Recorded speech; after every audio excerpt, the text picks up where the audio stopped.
புலம்பெயர்ந்து வாழ்கிற தமிழர்கள் எல்லாருமே யோசிச்சு இந்த நாடு பேரழிவில் சிக்கி திணறிக் கொண்டிருந்த சந்தர்ப்பத்தில் நிறைய பேர் தங்களால் முடிந்த உதவிகளை செய்தார்கள். நிறைய நிவாரண உதவிகள் இப்போதும் வழங்கப்பட்டு கொண்டிருக்கிறது. அந்த சந்தர்ப்பத்தில் நிறைய பணம் வீணடிக்கப்பட்டிருக்கிறது. எப்படி என்றதை இந்த காணொளியில் உங்களோடு தெளிவாக பகிர்ந்து கொள்ளப் போகிறேன். முழுமையாக பார்த்து உங்கள் கருத்துக்களை பகிர்ந்து கொள்ளுங்கள். இதுவரை பவனீசன் குரல் என்ற இந்த யூடியூப் சேனலை சப்ஸ்கிரைப் செய்யாதவர்கள் சப்ஸ்கிரைப் செய்து பக்கத்தில் இருக்கிற மணி பட்டன் பெல் ஐக்கானை அழுத்தி இணைந்திருங்கள். அப்பதான் நான் போடுற ஒவ்வொரு காணொளியும் உங்களை வந்து சேரும். வணக்கம் நண்பர்களே, நான் உங்கள் நண்பன் தட்சணாமூர்த்தி பவனீசன். இன்றைய நாளில் இந்த காணொளியில் மிக முக்கியமான விழிப்புணர்வான ஒரு தகவலை உங்களோடு பகிர்ந்து கொள்ளப் போகிறேன். முழுமையாக பார்த்ததற்கு பிறகு உங்களுடைய கருத்தை பகிர்ந்து கொள்ளுங்கள். குறிப்பாக இந்த டிட்வா புயல் ஏற்பட்ட அந்த சந்தர்ப்பத்தில் நிறைய பேர், நான் முன்பு சொன்னதை போல உள்நாட்டில் இருந்தும் வெளிநாட்டில் இருந்தும் பல பேர் தங்களுடைய உதவிகளை முன்வந்து வழங்கி கொண்டிருந்தார்கள். இதில் குறிப்பாக அரசாங்கத்தினுடைய நிதியத்துக்கு காசு போட்டவர்களை பற்றி இந்த இடத்துல கதைக்க வேண்டிய தேவையில்லை. ஏனென்றா அது ஒரு கட்டமைப்போட கிராம சேவகர் ஊடாக பிரதேச செயலகங்களூடாக பல்வேறுபட்ட வழிகளில் அது ஒரு வரையறையோட போய்கொண்டிருக்குது. ஆனால் புலம்பெயர்ந்து வாழ்கிற ஈழத்தமிழர்களும் ஈழத்தில் வாழ்கிற பல தமிழ் அமைப்புகள் தமிழர்கள் எல்லாரும் சேர்ந்து நிவாரணப் பொருட்களை தாங்கள் தங்கட பக்கத்துக்கு தாங்கள் செய்வோம் என்று வெளிக்கிட்டார்கள் தானே. சரி, அவர்கள் எல்லாம் செய்தது உண்மையிலே வரவேற்கப்பட வேண்டியது வாழ்த்திரம். ஆனால் ஒரு கட்டமைப்பு இல்லாம எல்லாரும் ஒவ்வொரு பக்கமா ஒவ்வொரு திசையா போனதால எவ்வளவு பணம் வீண் விரயம் செய்யப்பட்டிருக்கின்றதை நீங்கள் யோசிச்சு பார்க்கணும். இந்த இடத்துல எங்க பவனீசன் பணம் வீண் விரயம் செய்யப்பட்டிருக்குது என்று நீங்கள் கேட்டா, முதலாவது புலம்பெயர்ந்து வாழ்கிற தமிழர்கள் எல்லோருமே ஒற்றுமையாக இல்லை. இந்த நிவாரணம் வழங்கப்பட்ட நேரத்தில் நீங்க பார்ப்பீர்களாக இருந்தால், கனடாவில் இருந்து ஒரு பகுதியா உதவி செய்தார்கள், ஆஸ்திரேலியாவில் இருந்து ஒரு பகுதியா உதவி செய்தார்கள், யூகேல இருந்து ஒரு பகுதியா உதவி செய்தார்கள், சுவிஸில் இருந்து ஒரு பகுதியா உதவி செய்தார்கள். இப்படி வெவ்வேறு நாடுகளில் இருந்து ஒவ்வொரு பகுதியா உதவி செய்தார்கள். அதுலேயுமே இப்போ உதாரணத்துக்கு கனடா எடுத்துக்கொண்டா, கனடாவில் இருந்தே 10-15 அமைப்புகளா பிரிஞ்சு உதவிகள் செய்தார்கள். லண்டன்ல இருந்து 10 அமைப்புகள் 10 அமைப்பும் தனியத்தான் செய்யுது. இந்த இடத்துல எங்க பணம் வீண் விரயம் செய்யப்பட்டிருக்குதுண்டா, நீங்க வடிவா தெளிவா யோசிச்சு பாருங்க. இந்த நிவாரண பொருட்கள் கொண்டு போகிற நேரத்தில் நிறைய காணொளிகளை நாங்கள் பார்த்துருக்கிறோம். அந்த காணொளிகளில் நீங்கள் ஒரு வாகனத்தை பார்த்தீங்கன்னு சொன்னால், அந்த வாகனத்துக்குள்ள ஒரு பெரிய ஒரு பேர ஊர்தியோ அல்லது ஏதோ ஒரு அந்த பொருளை அந்த பொதியை கொண்டு போகிறதுக்கான வாகனத்தை பார்ப்பீங்களா இருந்தால், அதுக்குள்ள காவாசிக்கு சில இடங்களில் பொருள் இருந்திருக்குது. சில இடங்களில் பார்த்தா அது நிறைய இருந்ததை தவிர்த்து கொள்வோம். ஆனால் காவாசிக்கு இருந்திருக்கு. அப்படி நீங்கள் பார்த்தா ஒரே நாளில் முல்லைத்தீவுக்கு 10 திசையில இருந்து நிவாரண பொருட்கள் போகுது. அந்த 10 திசையும் எங்கே இருக்குன்னு கேட்டால், இப்போ நான் சிறுப்பிட்டி என்று சொன்னால் பக்கத்தில் அச்சுவேலியில இருந்து போகுது, பக்கத்தில் ஆவரங்காலில் இருந்து போகுது, பக்கத்தில் புன்னாலை கட்டுவனில் இருந்து போகுது. அப்போ புன்னாலை கட்டுவன், சிறுப்பிட்டி, அச்சுவேலி, ஆவரங்கால் இவை எல்லாம் எங்கே போகுது? ஒரே இடத்துக்கு, முல்லைத்தீவுக்கு, அதுவும் ஒரே பகுதிக்கு போகுதுன்னு வச்சுக்கொண்டா, இந்த இடத்துல எவ்வளவு பணம் வீண் விரயமாகுதுன்றதை நீங்கள் யோசிச்சு பார்க்கணும். எப்படி என்று நீங்கள் கேட்க மாட்டீங்கன்னு நான் நினைக்கிறேன். ஒவ்வொன்றுக்குமே தனித்தனி போக்குவரத்து செலவு என்றது தேவைப்படுது. அடுத்தது, 4 வாகனம் போகுதுண்டா வாகனத்தில் ஒருவராக போவார்கள்.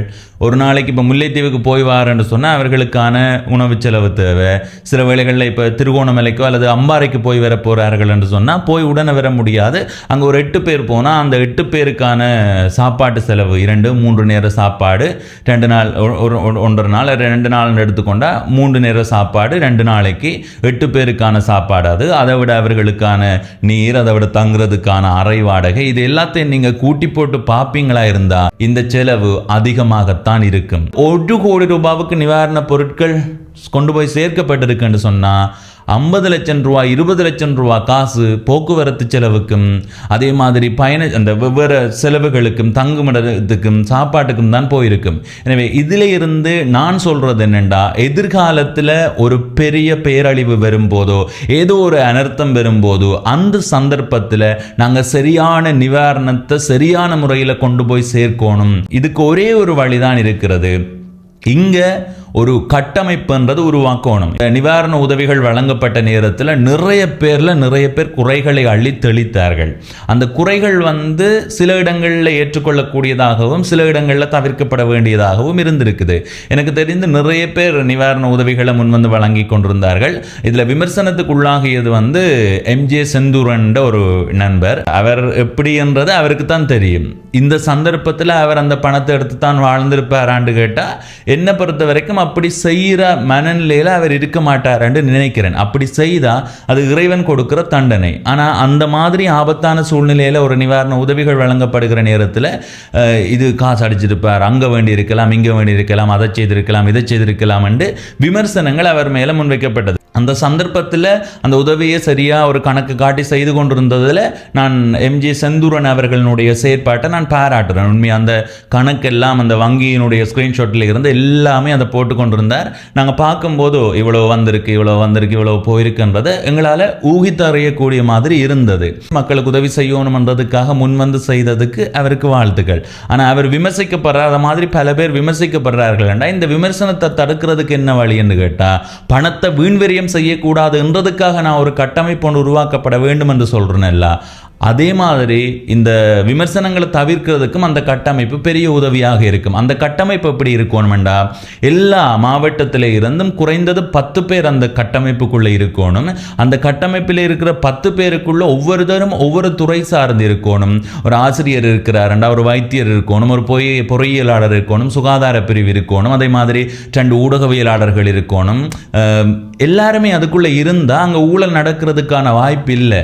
இது கடந்த காலத்தில் அது உங்களுக்கு விளங்கும்னு நினைக்கிறேன். அதெண்டா இவ்வளவு நாங்கள் கதைக்க வேண்டிய தேவையில்லை. சரியான ₹1 பணமும் அந்த நேரம் வீணடிக்கப்பட்டிருக்காது, சரியா போய் சேர்ந்திருக்கும். ஆனால் இன்றைய கட்டமைப்பு இல்லாதால போக்குவரத்து செலவுக்கும் அதுக்கும் இதுக்கும் என்று சொல்லி லட்சக்கணக்கில் இந்த நிவாரண கால பகுதியில் நாங்கள் வீண்விரயம் செய்து போட்டு இருக்கிறோம். அப்படி செயற்பட்டிருந்தா பெரிய அளவான வீண்விரயத்தை தவிர்த்து கொண்டிருக்கலாம் என்றது என்னுடைய கருத்து. இது பற்றி உங்களுடைய கருத்தை பகிர்ந்து கொள்ளுங்கள்.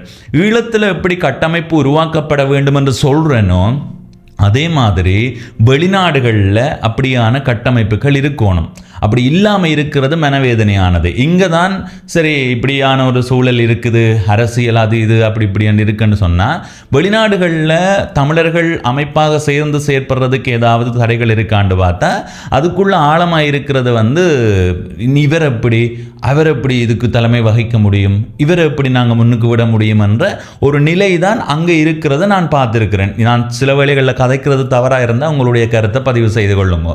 இப்போ கனடாவில் ஒரு கட்டமைப்பு, அமெரிக்காவில் ஒரு கட்டமைப்பு, Australia, Swiss, France, London, UK இந்த மாதிரியான நாடுகள் எல்லாம் தனித்தனி கட்டமைப்புகள் இருந்து அந்த கட்டமைப்புகள் எல்லாம் ஒன்றிணைந்து அனைத்து காலத்திலேயாவது செயற்படணும். அப்படி நீங்கள் ஒன்றிணைந்து அங்கே இருந்து அந்த பெருந்தொகை பணத்தை இங்கே அனுப்பியிருந்தா அந்த பெருந்தொகை பணத்தை இங்கே இருக்கிற கட்டமைப்பு கையாண்டு இங்கே சரியான முறையில் கொண்டு போய் சேர்க்க முயற்சி செய்திருக்குமாக இருந்தா இந்த மாதிரி விமர்சனங்களும் இல்லாமல் போயிருக்கும், வீண் விரயங்களும் இல்லாமல் போயிருக்கும். இது என்னுடைய கருத்து. இதை பற்றி நீங்கள் என்ன நினைக்கிறீர்கள் என்றதை உங்களுடைய கருத்தாக பதிவு செய்யுங்கோ. இந்த காலத்தில் தனித்தனியாக நின்று உதவி செய்தவர்களை நான் குறை சொல்லல, அவர்கள் வரவேற்கப்பட வேண்டியவர்கள். உண்மையிலே அவர்கள் இந்த காலப்பகுதியில் தங்களுடைய வேலைகளை விட்டுட்டு நிறைய பேர் அப்படி செய்தார்கள். அதை வாழ்த்திரம் வரவேற்கிறோம். கட்டாயம் போக்குவரத்து செலவுக்கும் பணியாளர்களுக்கான உணவு செலவுக்கும் ஏன்னா அவர்கள் மனசார செய்யும் போது அவர்களுக்கான உணவு செலவு அந்த கட்டமைப்பு ஊடாக கொடுக்க வேண்டியது கடமை.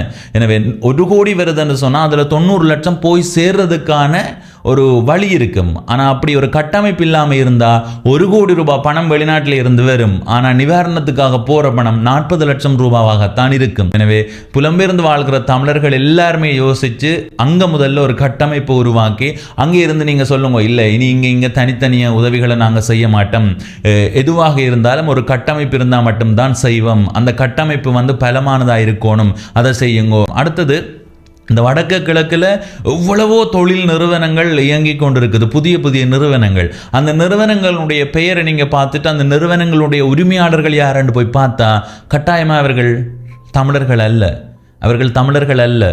உண்மை அதுதான். யாழ்ப்பாணத்தில் இருக்கிற நிறைய தொழில் நிறுவனங்கள் இப்போ பெரிய அளவில் நிறைய வந்து கொண்டு இருக்கு.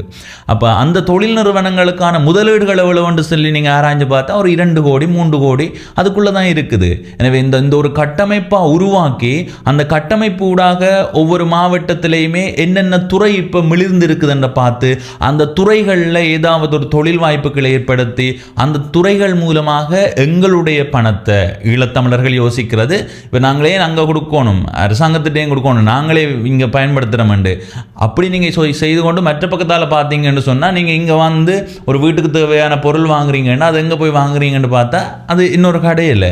அப்போ அந்த காசு எங்கே போகுதுன்னு பார்த்தா எங்கள்ட இடத்தை தாண்டி வேறு இடத்துக்கு போகுது.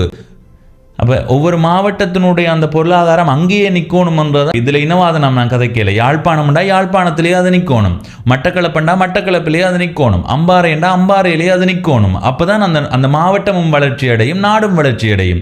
எங்களுடைய நாட்டில் இருந்து நாங்கள் வெளியில் டாலரை கொடுத்து இறக்குமதி செய்யக்கூடாதுன்றேன்னு சொல்கிறோம். நாங்கள் டாலரை கொடுக்க எங்கள்கிட்ட வந்து கையிருப்பு இல்லாமல் போய்க்க பொருளாதார நெருக்கடி வரும். ஒரு கட்டத்தில் வெளியில இருந்து பொருளை வாங்குறதுக்கான பணம் எங்கள்கிட்ட இருக்காது. அதே மாதிரி தான் ஒவ்வொரு நாடும், அதே மாதிரி தான் ஒவ்வொரு மாவட்டமும். ஒரு பொது கட்டமைப்புன்றது ஒன்று உருவாக்கினா நிறைய அறிவாளிகள் அதுக்கு உள்ளீர்த்தா கட்டாயம் இன்னொரு 20 ஆண்டுகளில் எங்களுடைய வடக்கு கிழக்க பொருளாதாரம் மிக்க ஒரு மாவட்டமாக மாற்ற முடியும். நாங்கள் வெள்ளம் வந்தால் உதவி செய்வோம் ஒரு 50,000 60,000 1 லட்சம் நீங்கள் அனுப்பி போட்டு ஒரு ஆண்டில் நீங்கள் 10-15 ஒரு ஆள் எனக்கு தெரிஞ்சு 20 லட்சம் கூட அனுப்பியிருக்கு. அப்போ அப்படி ஒரு நல்ல மனமுள்ள நீங்கள் ஒரு கட்டமைப்பு ஒன்றை உருவாக்கி செய்யாமல் இருப்பீங்களா இருந்தால் இன்னொரு 100 அல்லது 50 ஆண்டுகளுக்கு பிறகு எங்களுடைய மண் எப்படி இருக்குமென்னு நினைக்கிறீங்க? உங்களுடைய பிள்ளைகள் இங்கே பணம் அனுப்புமென்று நீங்கள் நினைக்கிறீங்களா? அப்போ உங்களுடைய நாட்டின் மேல் உங்களுக்கு பற்றி இருக்கண்டா தயவு செய்து ஒற்றுமைப்படுங்கோ. நீங்கள் அங்கேருந்து பார்த்துட்டு எங்கே உதவி செய்யலாம், அப்படி செய்யலாமா இப்படி செய்யலாமான்னு யோசிக்கிறீங்க. ஒவ்வொரு ஊர்லேயும் இருக்கிறவர்களில் ஒரு 2 பேர் அந்த கட்டமைப்புக்குள்ளே இருந்தால் எங்கெந்த ஊரில் இது இருக்குது, இதை செய்யலாம், இந்த தொழிற்சாலையை அமைத்தா நல்லா இருக்குமன்றது ஒரு எல்லாருமா சேர்ந்து ஆராயிறதுக்கான சந்தர்ப்பம் வரும். அப்படி இல்லாமல் இருந்தால் உண்மையிலே இது வீணாக போகும். அடுத்தது இந்த சந்தர்ப்பத்தில் நான் சொல்கிறேன் எல்லா போக்குவரத்து உணவு செலவு எல்லாம் நிவாரண கால பகுதியில் வீணாக போயிருக்கண்டு என்னை தொடர்பு கொண்டு எத்தனையோ பேர் காணொலி எடுத்தாங்க கொண்டு கேட்டு இருக்கிறார்கள். இது சத்தியம். அவர்கள் கேட்டது என்ன தெரியுமா? நீங்கள் எவ்வளோ செலவாகுதோ சொல்லுங்க, காசு தாரமண்டு. இதே நான் சொல்கிறேன்னுண்டா இந்த மாதிரி கொஞ்சம் கொஞ்சமாக ஒவ்வொரு பகுதியாக செலவு செய்து வீணாக போகுது. அதை முதல்ல நாங்கள் எல்லாரும் யோசிச்சு கொள்ளணும். இது பற்றிய உங்களுடைய கருத்தை பகிர்ந்து கொள்ளுங்கள். இப்போ இந்த காணொளியில் இருந்து விடைபெறுகிறேன். நன்றி, வணக்கம்.